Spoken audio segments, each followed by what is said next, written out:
The throne room had gone completely silent, and every eye in the court was fixed on the same man.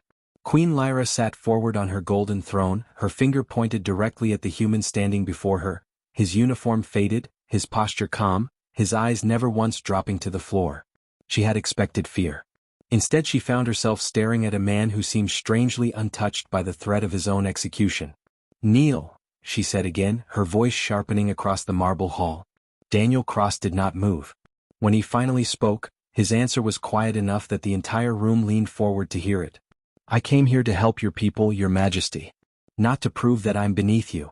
The Queen's guard stepped forward, ready to drag him down by force. That was when her most trusted commander, a man who had survived 3 wars and never once flinched in front of his queen, raised his hand and stopped them cold. "Wait," Varric said, his eyes locked on the human's face like he had seen a ghost. "What did you say your name was?" "Daniel Cross." Commander Varric went pale. Varric did not move for several long seconds. His eyes stayed fixed on the human standing in the center of the court, studying the lines on his face, the gray beginning to show at his temples, the way he stood with the weight of someone who had carried far more than his uniform suggested. "Say it again," Varric said quietly. "Your full name." "Daniel Cross." Queen Lyra's patience had already been thin, and now it was breaking apart entirely. She turned toward her commander, her voice sharp enough to cut through the murmurs spreading across the court. "Varric, do you know this man?" Varric did not answer her right away. Instead, he took one step closer to Daniel, his gaze narrowing, his voice dropping into something quieter than the formal tone he used in front of the throne. "Were you at Karen Passage?" The room went still in a different way now. It was not the stillness of anger. It was the stillness of people who sensed something they did not yet understand was about to be uncovered. Daniel held Varric's gaze without hesitation. "Yes." Queen Lyra's frown deepened, though for the first time it carried more confusion than fury. Karen Passage meant something to her only in the way old disasters mean something to a ruler who has read about them in military archives. A costly battle. A retreat that went wrong. Numbers in a report she had reviewed years ago and mostly forgotten.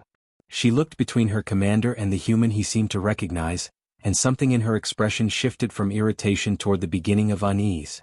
"I sent no formal warning to disrupt this court," Daniel said before she could press further. "I came because your border patterns near the Corvith Ridge do not match what your intelligence reports are telling you. The Corvin movements you're watching are not the real threat. They're the distraction." Lyra's eyes hardened again, the unease pushed aside by the offense of being questioned in her own throne room. "My intelligence network has monitored the Corvin coalition for 6 years. I do not need a human courier to explain my own border to me." "I'm not a courier," Daniel said simply. There was no anger in his voice. There was no wounded pride either. He said it the way a man states a fact he has stopped needing anyone to believe. Varric's jaw tightened. He looked at Daniel for a long moment, then asked the question that had been building since the human first said his name. "Which ship?" Daniel's answer came without hesitation, and without weight, as though he were naming something ordinary. "The Resolute." Varric went very still. Whatever he had been holding back until now, the name of that ship had finally confirmed it beyond doubt. For a moment Varric said nothing at all. He simply stood there, looking at Daniel the way a man looks at something he had long ago accepted he would never see again. Then he turned to the Queen. "Your Majesty, I request permission to speak with you privately." "No," Lyra said immediately. "If this human's name means something in my own court, I want to hear it here. In front of everyone who watched me order him to kneel." Varric accepted that with a small, tight breath, the kind a man takes before opening a door he had kept closed for a long time. "Karen Passage was 17 years ago," he began. "Your Majesty was still a princess then, studying under your mother's advisors. You would have read about it as a battle we lost. A retreat that failed. That is what the reports say." "That is what happened," Lyra said. "That is what happened to the fleet," Varric said. "It is not what happened to the people who were still on the ground when the fleet pulled back." He paused, and for the first time since Daniel had entered the throne room, Varric's composure showed a crack beneath it. "I was a junior officer stationed at the passage. When the evacuation order came, my unit was still pinned near the lower ridge, along with thousands of wounded soldiers and civilians who had no ships left to carry them out. The Allied command withdrew everything they had. They believed anyone still on the ground was already lost." Lyra's expression had begun to change, the offense in her eyes slowly giving way to something more uncertain. "Then one ship came back," Varric said. "Damaged, alone, flying straight into a position every other commander had already abandoned. It held the passage open long enough to get everyone out. Valari. Human. Even wounded soldiers from a species that was actively hostile to both of us at the time. The ship didn't ask which side anyone was on. He looked at Daniel now and his voice lowered, quieter than before. That ship was the Resolute. Lyra turned toward Daniel slowly, and when she spoke, there was none of the earlier fury left in her voice, only the beginning of real reassessment. You served aboard it. Yes, Daniel said. Varric shook his head. He commanded it. The words settled over the throne room like something physical. Lyra stared at Daniel, and for the first time since he had walked into her court, she was not looking at a man beneath her. She was looking at the man responsible for a ship she had only ever known as a footnote in a report about a battle her people preferred not to discuss. She opened her mouth, then closed it again, visibly recalculating everything she had assumed in the last quarter hour. Daniel did not use the silence to his advantage. He did not let it linger long enough to become a performance. Your Majesty, he said, what happened at Karen matters less right now than what's happening at your border. I didn't come here to be recognized. I came because I think your people are about to make the same mistake mine did 17 years ago. Lyra studied him for a long moment, torn between the instinct to reassert her authority and the growing understanding that the man in front of her had earned the right to be heard regardless of how he had arrived. One good decision 17 years ago does not mean your reading of my border is correct today, she said, though the edge in her voice had softened considerably. No, Daniel agreed. It doesn't. But it's worth checking before you find out the hard way. Varric stepped forward again, something resolved now in his posture. Your Majesty, I would ask that we grant him access to the current deployment reports. If he's wrong, we've lost nothing but an hour. If he's right. He did not finish the sentence. He did not need to. Lyra's eyes moved from her commander to the quiet human standing before her throne, a man she had ordered to kneel less than an hour ago, a man whose name she had never heard before today and would clearly never forget again. Lyra held Daniel's gaze a moment longer, then gave a single, measured nod. Give him the deployment reports. Limited access. Current positions only. An aide moved quickly to bring forward a display panel, and Daniel stepped toward it without any show of urgency, the way a man approaches work he has done many times before. While he studied the data, Lyra stepped away from the throne and drew Varric aside, her voice low enough that it would not carry across the hall. Tell me the rest of it, she said. Not the version in the reports. What actually happened to you at Karen? Varric was quiet for a moment, his eyes drifting toward Daniel's back as though the question had pulled something loose in him that he rarely let surface. I was 23, he said. I'd been an officer for less than a year. When the retreat order came, I remember thinking it made sense. We were losing. Pulling back was the correct decision on paper. But you were still there, Lyra said. We were still there, Varric said. Along with everyone else who couldn't reach the evacuation point in time. Command didn't lie to us. They simply decided the cost of staying was too high, and they weren't wrong to think that, by every calculation that mattered to them. He paused, and his voice changed slightly, quieter, more exact, like a memory he had preserved carefully enough that the details had never blurred. The Resolute wasn't ordered back. Cross made that decision on his own channel, against the retreat order he'd already been given. I remember hearing his voice over the emergency frequency before I ever saw the ship. He didn't sound like someone making a heroic choice. He sounded like someone doing something that needed to be done. Lyra watched him carefully. What did he say? Varric's jaw tightened just slightly. He said, if you can still answer, we can still find you. He repeated it every few minutes on every frequency his ship could reach, human, Valari, and 2 languages I didn't even recognize at the time. He wasn't looking for people on his side. He was looking for anyone who answered. For a moment, neither of them spoke. Lyra glanced back toward Daniel, still working quietly at the display panel, entirely unaware or entirely uninterested in the conversation being had about him. He never asked my name that day, Varric said. I don't think he remembers pulling me out specifically. To him, I imagine it was one voice among hundreds. But you remember him, Lyra said. I have remembered him for 17 years, Varric said simply. Before Lyra could respond, Daniel straightened slightly from the display panel, his attention narrowing on something specific. Your Majesty, he said. Your Corvin fleet tracking. How confident is your intelligence network in the supply convoy routes near the main concentration? Lyra crossed back toward him, her focus shifting fully. Highly confident. Why? Because the supply traffic doesn't match an invasion buildup, Daniel said. There's too much visible movement and not enough of the logistics that would actually support a fleet that size sitting there for this long. It's built to be watched. Varric came to stand beside him, studying the same data. You think it's a diversion? I think whoever's planning this wants your entire fleet's attention pointed at Corvith Ridge, Daniel said. Which means somewhere else on your border is quieter than it should be.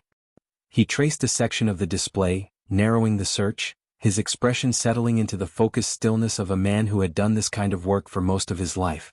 Before he could finish isolating the location, an aide rushed into the hall, his face pale, a communications tablet gripped tightly in his hand. Your Majesty. The outpost at the Haven corridor has gone silent. All channels. The room's attention shifted instantly, but Daniel didn't look surprised. He looked, if anything, like a man who had just watched a theory become a fact he wished he'd been wrong about. He turned toward Lyra, his voice calm but unmistakably urgent. They're not coming from where you're looking. For a moment, no one in the throne room moved, as though the words needed time to settle before anyone could act on them. Then Lyra turned, and whatever hesitation had lingered in her only seconds earlier was gone. Verify it, she said sharply to the aide. Every sensor buoy along the Haven corridor now. The aide moved quickly, and within moments the confirmation came back grim and unmistakable. The outpost wasn't offline due to a malfunction. Something had deliberately silenced it. Lyra didn't hesitate. She began issuing orders with the calm precision of someone who had trained her entire life to lead in exactly this kind of moment, redirecting available patrol ships, alerting nearby settlements, requesting immediate status from her main fleet.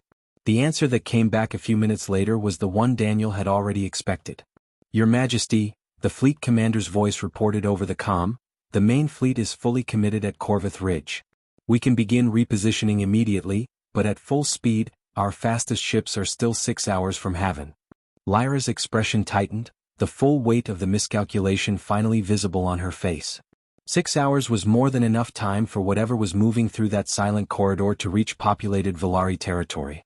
Then we don't have 6 hours, she said mostly to herself. Daniel stepped forward, his voice steady, careful not to overstep the authority that was still hers alone to use. You don't need your main fleet to stop them yet. You need to slow them down long enough for it to arrive. Lyra looked at him, some of her earlier defensiveness still present, but no longer strong enough to override the urgency of the moment. With what? Every serious warship I have is 6 hours away. Not every ship has to be a warship, Daniel said. You have patrol vessels near the settlements along the corridor's edge. You have civilian transport routes that can be redirected to clear people out of the path instead of into it. And you have palace communications relay stations that can coordinate all of it faster than a formal chain of command can move. Varric studied the layout on the display, following the logic as Daniel laid it out. It wouldn't stop them. No, Daniel agreed. It would slow them down and force them to commit through a narrower approach instead of a wide one. That buys your fleet the hours it needs. Lyra was quiet for a moment, weighing the plan, weighing the man offering it, weighing the fact that an hour ago she had ordered guards to drag him to the floor. Do it, she said finally. Varric, coordinate the patrol and civilian repositioning. I want status updates every 10 minutes. As the hall began moving around them, orders passing quickly from voice to voice, Lyra glanced at Daniel with something more complicated than gratitude. Why did you come here yourself, she asked, quieter now, instead of simply sending the warning through diplomatic channels? Daniel didn't answer right away, and when he did, he gave her only part of the truth. Because warnings are easy to ignore when nobody is willing to stand behind them. Lyra studied him a moment longer, sensing there was more beneath that answer, but the room didn't give her time to press further. An explosion rattled somewhere beneath the palace, distant but unmistakable, followed instantly by alarms rising throughout the hall. Report, Lyra snapped. Sabotage device in the lower relay section. An aide called back, scanning an incoming feed. 2 civilian technicians and a communications officer are trapped near the damaged corridor. Structural collapse is blocking the main access point. Varric's head turned sharply toward the display. That's Talos Station. For a brief moment, the command center held its breath, everyone calculating the same grim arithmetic, resources needed elsewhere, time already too short, a rescue that would cost minutes they could not easily spare. Daniel was already moving toward the door. You're needed here, Lyra said, more instinct than command. They're needed more, Daniel said without slowing. Lyra watched him go, The same man she had ordered to kneel less than 2 hours ago now walking straight toward danger for people whose names he had likely never heard until this moment. The corridor leading to the lower relay section was thick with smoke and the acrid smell of burned insulation, emergency lighting flickering along walls that had buckled inward from the blast. Daniel moved through it steadily, checking each junction before committing to it, the same careful rhythm of a man who had walked through worse and never stopped respecting how quickly worse could get even more dangerous. 2 rescue technicians were already working at the collapsed section when he arrived, pulling at debris that wouldn't shift without proper leverage. Daniel didn't waste time asking questions that didn't matter. He knelt beside the gap they'd cleared and looked into the narrow space beyond it. Tala was pinned beneath a fallen support strut, her uniform torn at the shoulder, her breathing quick and shallow with the particular fear of someone who understood exactly how much danger she was in. "I'm right here," Daniel said, his voice calm enough to cut through her panic without dismissing it. "Can you tell me where it hurts?" "My leg," she managed.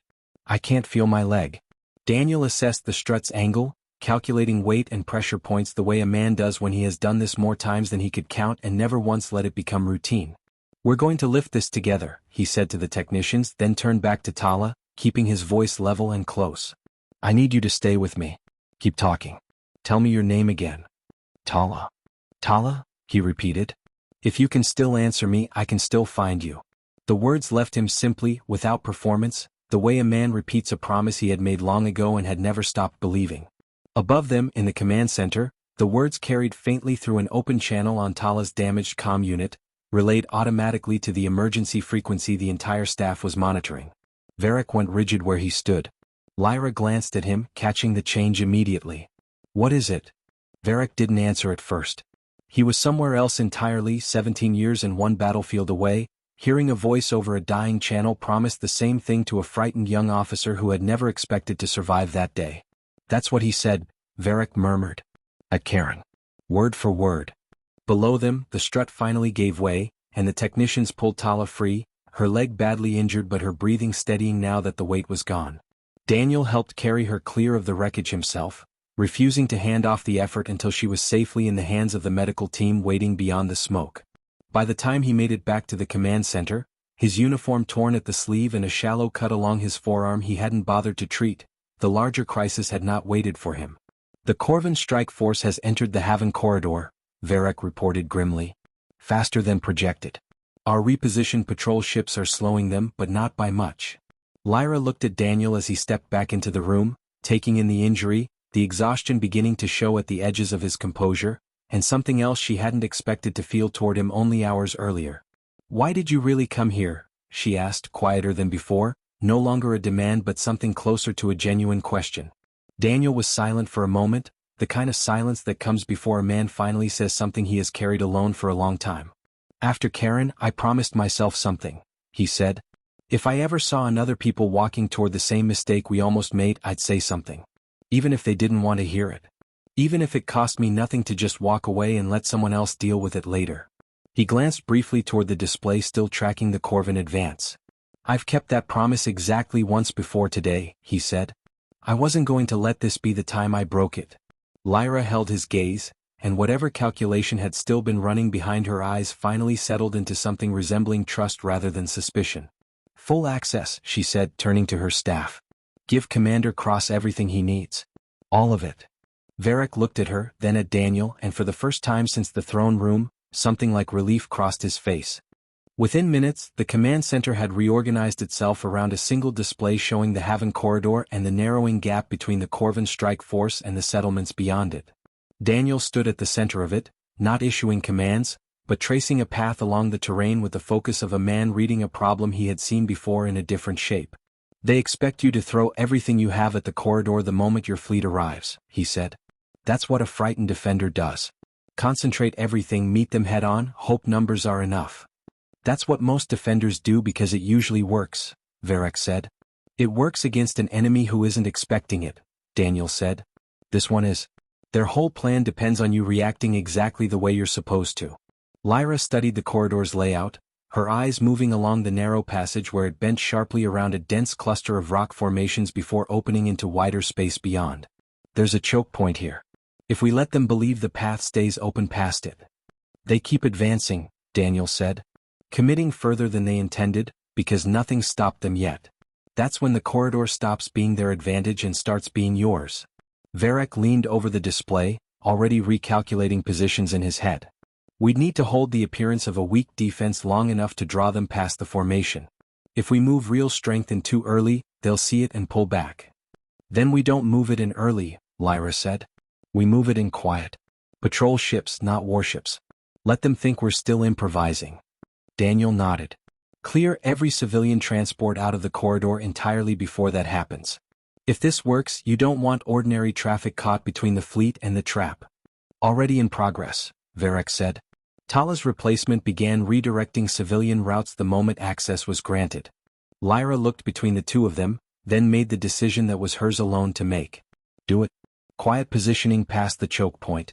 Civilian corridors cleared. The main fleet holds position until the Corvan force is committed, then closes both ends of the passage. The next several hours moved with the particular tension of people executing a plan rather than reacting to a crisis. Every update measured, every position confirmed before the next step began. The Corvan strike force advanced steadily through the corridor, meeting only scattered resistance exactly where scattered resistance was expected. Their commander, watching the pattern unfold precisely as intended, pushed deeper, confident the Valari fleet was still hours from arriving.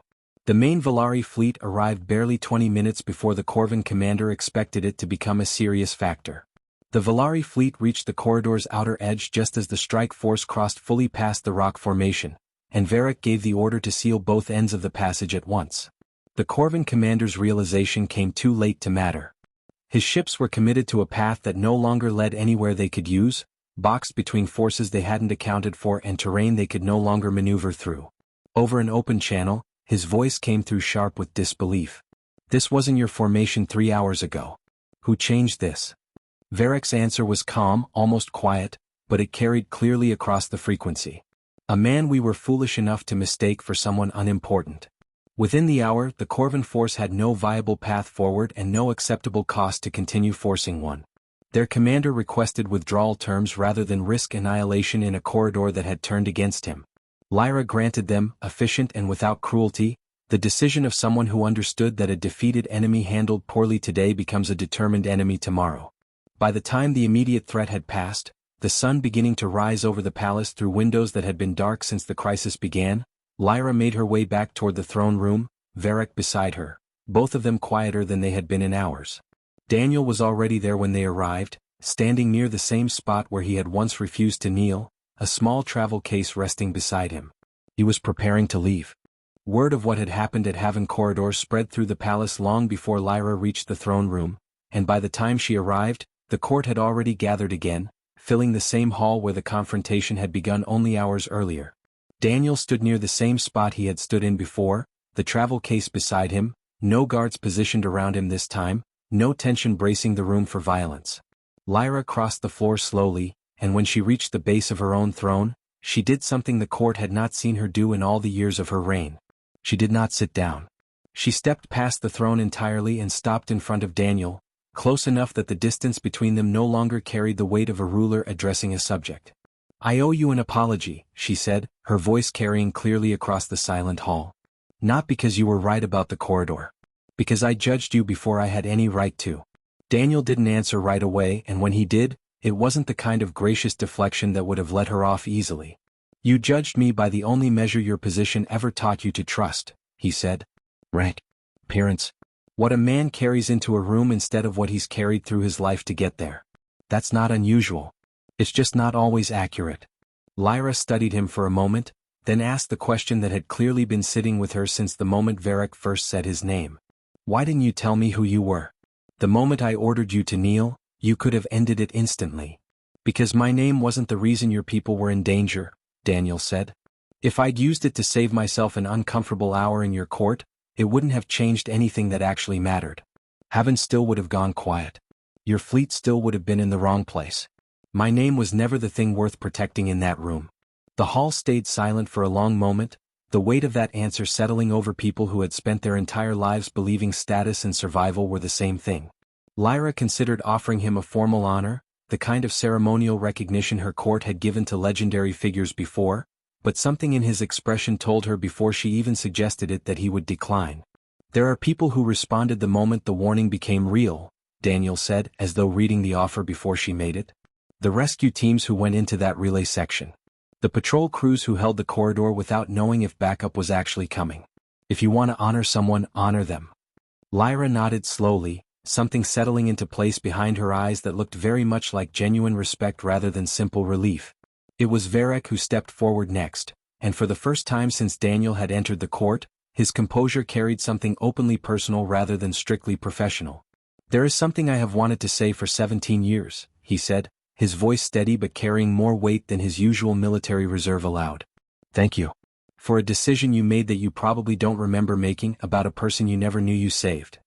Daniel looked at him for a long moment, and something in his expression softened, the same restrained warmth of a man accepting gratitude he had never expected and never sought. I don't remember pulling you out specifically, Daniel said honestly. I remember there were people left behind, and I remember deciding that wasn't something I could live with. Whoever answered that day, I'm glad it was you. Varric said nothing further, but the look that passed between the two men needed no additional words to carry its meaning. Several weeks passed before the full shape of what had changed became clear, not through any single announcement, but through the small, steady adjustments that happen after a court has been forced to look honestly at itself. Queen Lyra issued a new decree regarding foreign representatives received at her court. Ceremonial kneeling would no longer be required as a demonstration of submission. Respect, she wrote in the decree's opening line, could not be commanded into existence. It could only be offered freely, and anything less had never truly been respect at all. The relationship between Earth and the Valari Dominion shifted as well, quietly and without fanfare, built less on formal treaties than on the simple fact that Lyra now trusted human judgment in ways she never had before Daniel walked into her throne room. Varric kept the memory of Karen Passage the way he always had, carried carefully, honored rather than mourned, no longer an unpaid debt but a story he could finally tell without the old ache that had followed it for 17 years. Daniel remained at the Valari court only long enough to ensure the transition through the crisis's aftermath was stable, and then he began preparing to return to the quieter work that had brought him satisfaction long before anyone in this court had known his name. He was gathering the last of his things near the same hall where it had all begun when Lyra found him there, alone, the court empty for once, morning light spreading evenly across the marble floor. You could stay longer, she said. There would be no shortage of honors waiting for you if you did. I know, Daniel said. That's usually my signal to leave. Lyra allowed herself something close to a smile, small and genuine. She watched him a moment longer, then asked the question that seemed to have been waiting patiently behind everything else she might have said. Is there anything you would kneel for, Daniel Cross? Daniel considered it, his gaze drifting toward the tall windows and the view beyond them, where ordinary Valari families had begun the slow work of rebuilding parts of the city damaged during the crisis, carrying supplies, clearing debris, helping neighbors they had never spoken to before that night. For someone who needs me to come down to their level, he said. Every time. Lyra didn't ask him to explain further. She didn't need to. She walked him to the transport that would carry him back toward Earth, and as it lifted away from the palace grounds she remained standing there longer than protocol required, watching until it disappeared entirely from view. The man she had once judged as insignificant, based on nothing more than a faded uniform and the absence of visible rank, had turned out to carry more earned authority than any decorated official who had ever stood in her court. He had never needed her throne to know his own worth. And in the end that was precisely what had taught her the difference between the two. If you enjoyed this story, subscribe to Humanity's Armada for more original HFY stories about courage, loyalty, and the moments that reveal what humanity is truly capable of. Until the next story, take care.